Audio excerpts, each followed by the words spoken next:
Well, that's real nice there, but I'm interested in something that take the head off a honky at 20 paces. And with that wonderful quote, welcome to Lost Movie Madness with Keaton.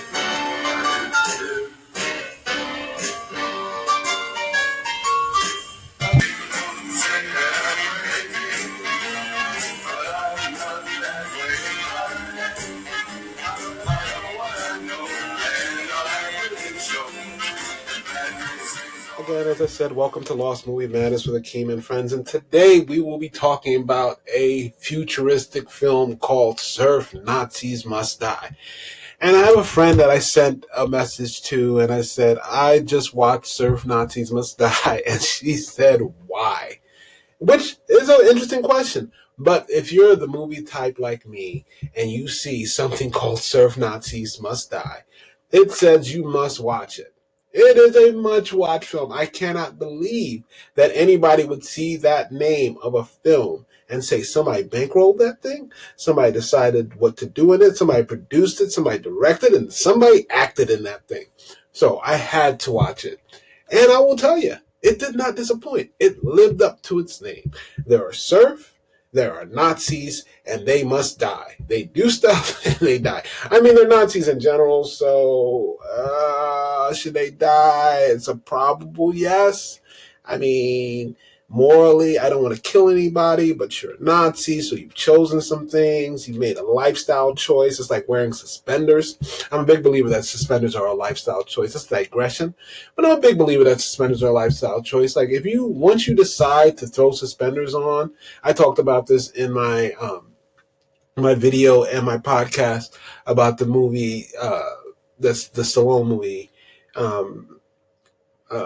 Oscar, where he's wearing suspenders. And I really believe that once you go full Kris Kringle, that you can't go back. Like, that is a thing. You've decided that this is how you want the world to view you. Now, once you decide to go Nazi, as Kanye is finding out right now for some reason, Kanye's digression and his deterioration is crazy. It has gone, like, you go through The Wire, you listen to that stuff and his early stuff, and then you go, how did this sort of neo-Nazi white is right sort of, I don't know where his mind is at, MAGA Kanye thing happen. But it happened. I mean, he's a billionaire, so he likes money and he wants to be a Republican. And that's not a political thing. That just is what it is. He surrounds himself with people who, I guess, are fueling whatever craziness he has going on. But again, back to the movie. Surf Nazis Must Die. Now, usually at this point in the podcast, I do a little synopsis, but I decided just to go ahead and read the wiki entry for it. The plot: an earthquake leaves California coastline in ruins and reduces the beaches to a state of chaos. A group of neo-Nazis, led by Adolf, a self-proclaimed Führer of the new beach, takes advantage of the resulting chaos by fighting off several rival surfer gangs to seize control of the beaches. Meanwhile, an African-American oil worker named Leroy is killed by the surf Nazis while jogging on the beach. Leroy's mother, Mama, Washington, devastated by the loss of her son, vows revenge. After arming herself with a handgun and grenades, she breaks out of her retirement home and exacts vengeance on the surf Nazis. And literally, that's what happens. There's an earthquake. Mama Washington loses her house, and immediately her son puts her in a nursing home. And this woman can't be more than 50, but he puts her in a nursing home, and she hates the nursing home, and she is obviously a Spitfire. Instead of living with her son, apparently the nursing home was the best option. Her son gets killed by these surf Nazis who have taken over the beaches in California. Apparently, also, this is in the near future. That's what the beginning of this movie tells you. It's in the near future. So we don't know when it is, but it's still focused in the 80s because everything is 80s-ified. There are no cell phones. Obviously, they didn't know about, well, actually, there were cell phones in the 80s, but that's a digression.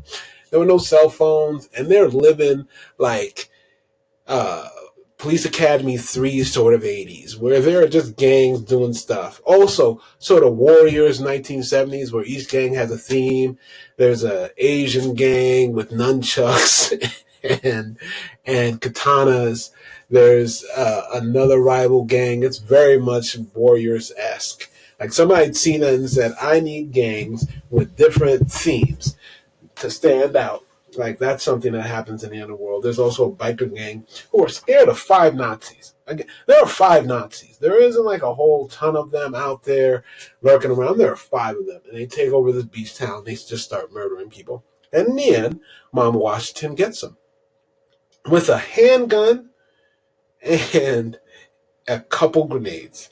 She wipes out this whole crew of Nazis who have killed like 18 people. But she does it. And she's not particularly athletic.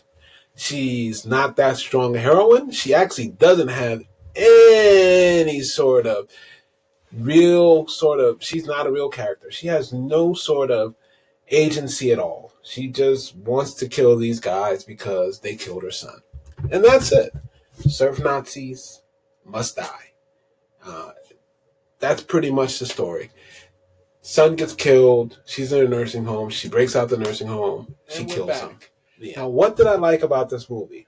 Well, that's the first thing is that it is very 1980s. There's no question when this movie was set, when these things happened. They happened in the 80s, and it is very, very 80s-ish.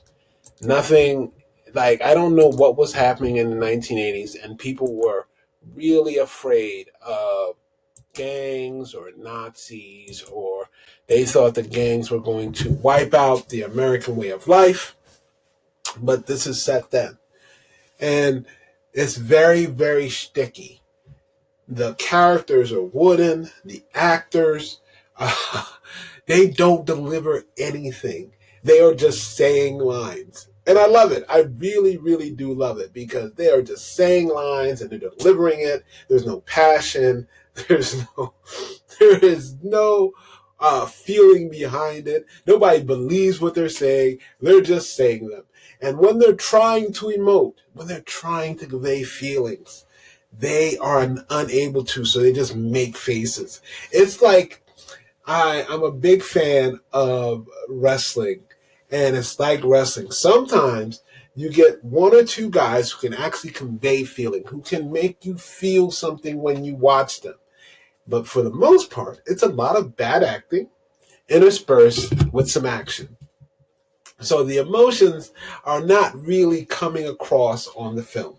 Now, when you go into this movie, just like you go into any B movie, you shouldn't expect A style acting. And sometimes I'll watch the names and I'll see, this movie was made in 1987.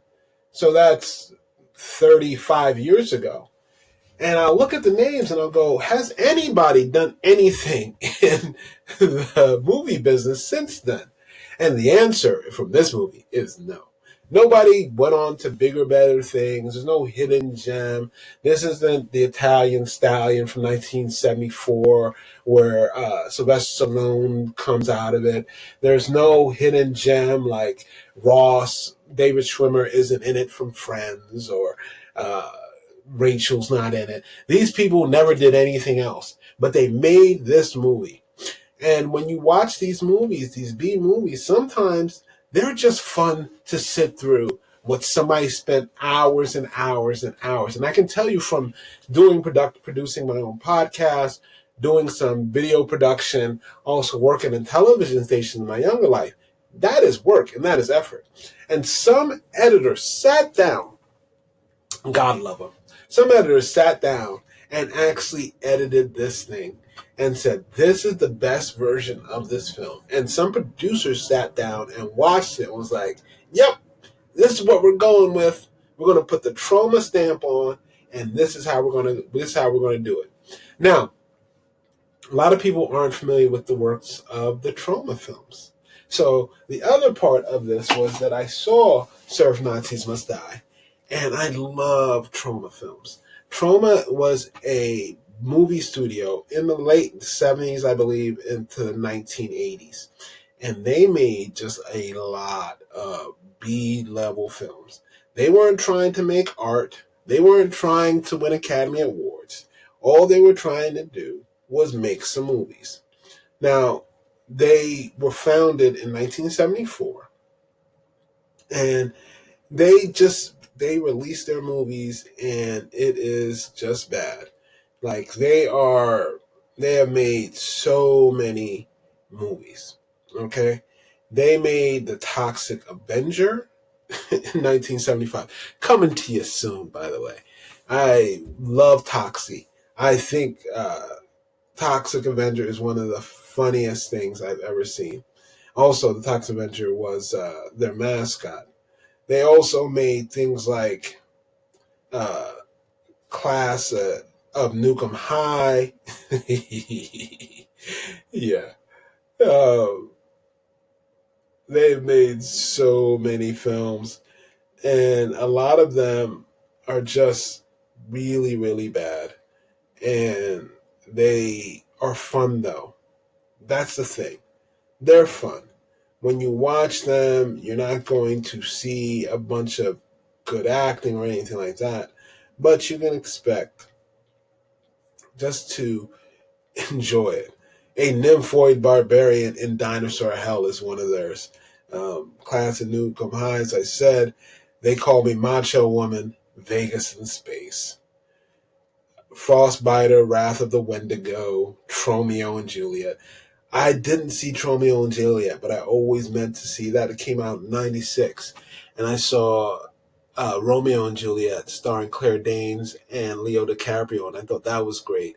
Although it was super gangster, much more gangster than uh, Leo DiCaprio should ever be. But that was a great film. But they made Romeo and Juliet around the same time. They capitalized off it. But anyway, enough about trauma.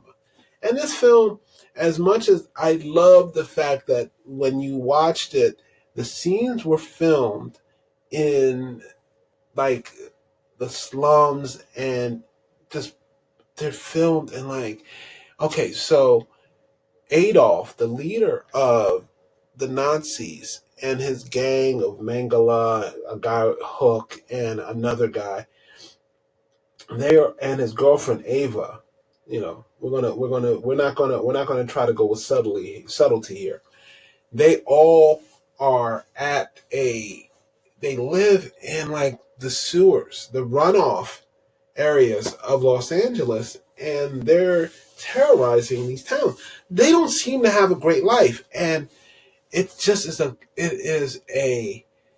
is a salute to people with small expectations for their life because what they want to do is they want to be the biggest, unite the gangs, like in Warriors, unite the gangs under Adolf. And like the gang members in this town can't number more than 15 because each gang has three people.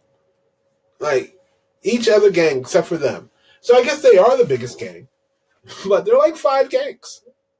And they have five people, including Ava. I know four guys in Ava. And the other gangs have three members. And these gangs don't seem particularly tough. And none of them have guns, which is weird to me. You would think that if you're going to control the beach, the beach, yes, they're also trying to control the beach. They're not trying to control the town. They're trying to control the beach. And they want to be the toughest beach gang that there is, which is a bit of an oxymoron. But none of them have guns. One has a spear gun. The other guy has a giant hook. Apparently, he lost his hand to a shark, and then he got the shark. So he has like multiple hooks that he wears. He might be the most interesting of the guys. The guy who plays Mangala is just chewing the scenery. He is. Whew, it's not great. It is not good. The acting, oh man, the one guy is overacting his ass off. The guy, I mean, they're all overacting their ass off. And the only one that really isn't, he might have been on Quaaludes. Like, he is ripped, and he is literally just there to have his shirt off. He does nothing else. It's like watching Magic Mike.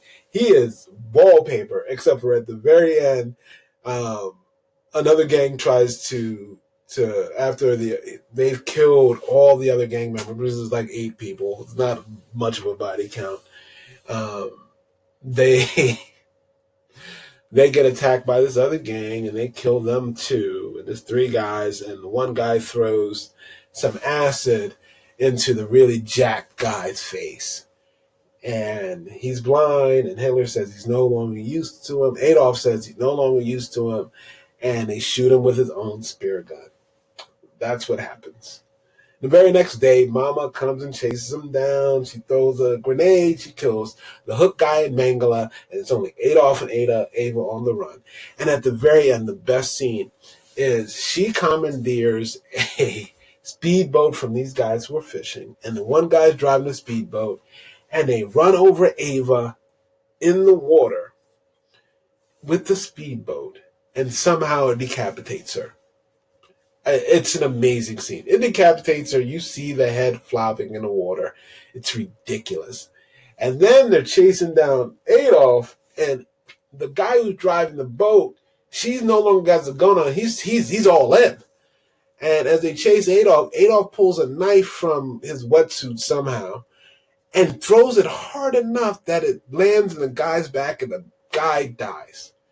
And then she thinks she has killed Adolf by hitting his surfboard, and the surfboard's in pieces, and Adolf climbs above onto the boat somehow as she's searching for his body. And she turns around, puts the gun in his mouth, and blows his brains out. And she rides off. So, what didn't I like about this movie? Most of this movie it's just not good. There's no good acting, as I said. But the movie loses me because the story doesn't really make any sense. There are no police officers. You don't have to worry about the police getting involved. And the amounts of money, I mean, I'm talking about small amounts of money. I'm talking about like $50, $100. And these people, first off, Adolf is the worst leader. I can't understand how he got to rise to power. No, nobody cares about him. And these kids are just, they're urchins. There are no parents. There are no nothing. There's one kid who has a mother, and he's a young delinquent. He's the sixth guy. And he is the biggest milksop. He is super scared of everybody and everyone. And when the old lady, Mama Washington, is just eavesdropping on a conversation he has with these two girls, and she corners him and presses his head, and he is just weak-willed and is willing to just sell out everything that he knows about his gang. And his mom stops him from being a part of the gang. It's a weird dynamic. She sees her son hanging out with neo-Nazis, and she's just like, I'm frustrated. And she sort of stops him from going to see the neo-Nazi leader in the end to warn him about the old lady. And it's just weird. The second thing I really didn't like about it is that they drop a couple N-bombs in this thing. And I know it's the 80s, and I know it's supposed to make them reprehensible, but it's really hard to listen to. Black lives do matter, no matter what anybody tells you. But in this movie, not so much. It's just like, oh, we killed an N, and he was poking his nose in it, or who would care about an N? And it is sometimes really hard to listen to because a lot of people didn't care, and a lot of people don't care. That's a reality of life, but I don't know so much in my entertainment do I want to hear that. I was watching 48 Hours, again, an episode coming to you soon, and Nick Nolte drops one in there, and I know it's to get Eddie Murphy upset, but it is still upsetting to hear. It's not cool. It just really isn't.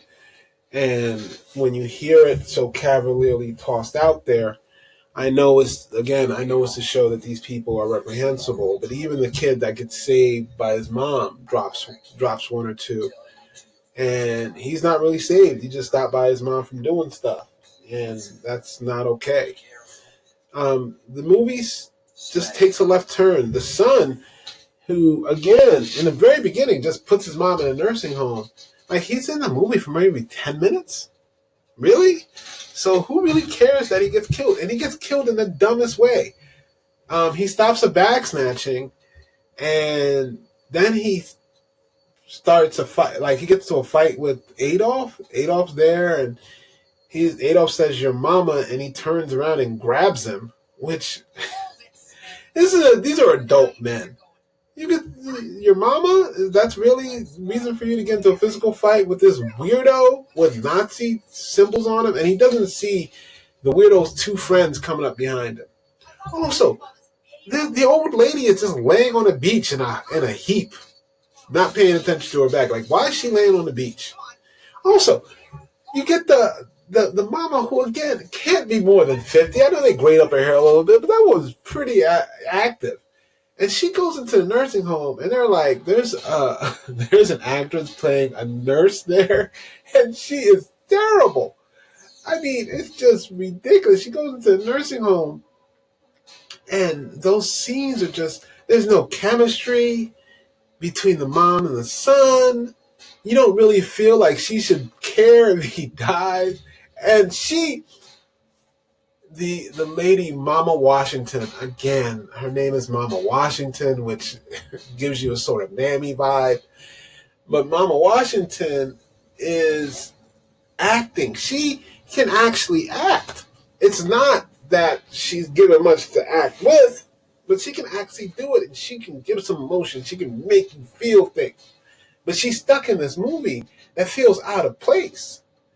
Also, the offshoot of Warriors is just bad. They're doing a bad representation of the multiple kings. Now, the Warriors is not a great film. But when you watch the Warriors, you think it's, Shakespeare compared to this thing. Also, the Asians are, doing karate at some sort of Buddhist shrine with a big bell. Like, could you be more spot on? Could you just say, hey, these are quintessential Asians, or this is what I think Asian surfers would do? There's a fight scene where these guys come out of the water and somehow they're attacked by the Nazis, but they have their surfboards, and the Nazis have knives, and they drop their surfboard to fight hand in hand with guys with knives. It doesn't make any sorts of sense. Like, you've got surfboards. Those are close-up weapons. Hit them with the surfboards. And why are you fighting to the death over what? It doesn't make sense. So you can rule some dirt beach in some crappy California town? Also, you're the Nazi leaders, and you guys are driving around in a van that is spray painted. Also, don't get me started. The guy who plays Mangala is just terrible. And he comes up with this invention, and the dynamite invention that shows that he's a genius. Do you want to know what it is? It's a surfboard with a spring-loaded knife in the tip of it. Which, by the way, never gets used. It reminded me of Clash of the Titans. When you watch the remake of Clash of the Titans, there is a scene where these guys show up and they said they can hunt anything and they can kill anything. And they're not in the rest of the movie until the very end.